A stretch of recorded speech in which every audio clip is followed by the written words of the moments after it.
Ким Алла жолуна бир жакшылык кылса, Кудайым 700 эсе көбөйтүп берет. Бирок биз тилекке каршы көпчүлүк бул аятты билбейт, билсе дагы кантип эле деп ишенбейт да. Бир бала бар. Сахабалардын дооруна эмес, азыркы өзүбүздүн биздин дооруга эле кайтып келсек, башка мамлекетте, коңшу мамлекетте иштеп жүрөм дейт.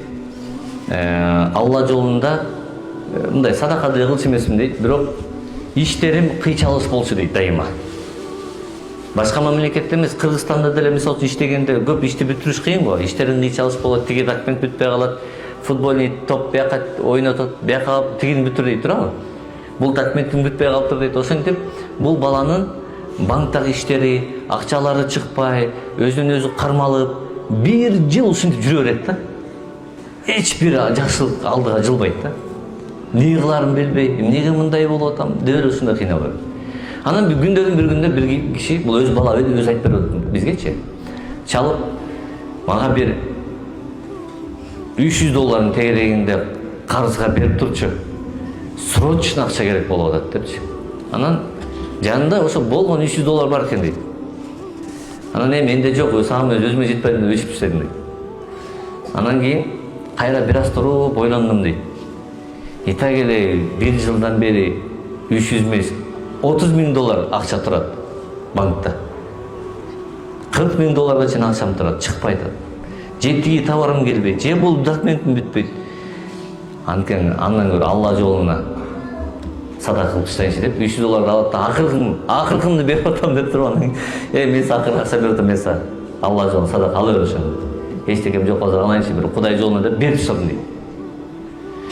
Анан ойлонуп жаттым, ары ойлонуп жаттым, бери ойлонуп жаттым. Ошентип телефонумду өчүп калыптыр, уктап да калыптырмын дейт. Турсам дейт, түш болоюн деп калыптыр дейт.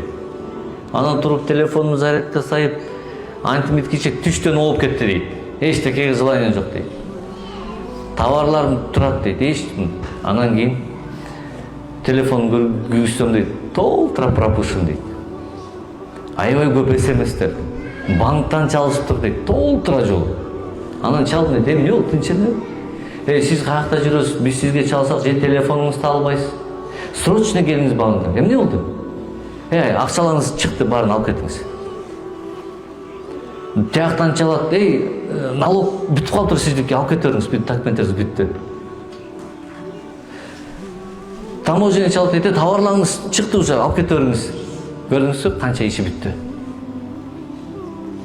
Барып товарларымды алып чыгып кеттим дейт. Банктагы $40.000 алып чыгып кеттим дейт. Налогыйда бүт иштерим бүттү дейт. Бир түндө. Алла эртесин бүтүрүп койду да. Ошондо түшүндүм дейт да, садаканын чоң улуу артында бир чоң жакшылык бар экен.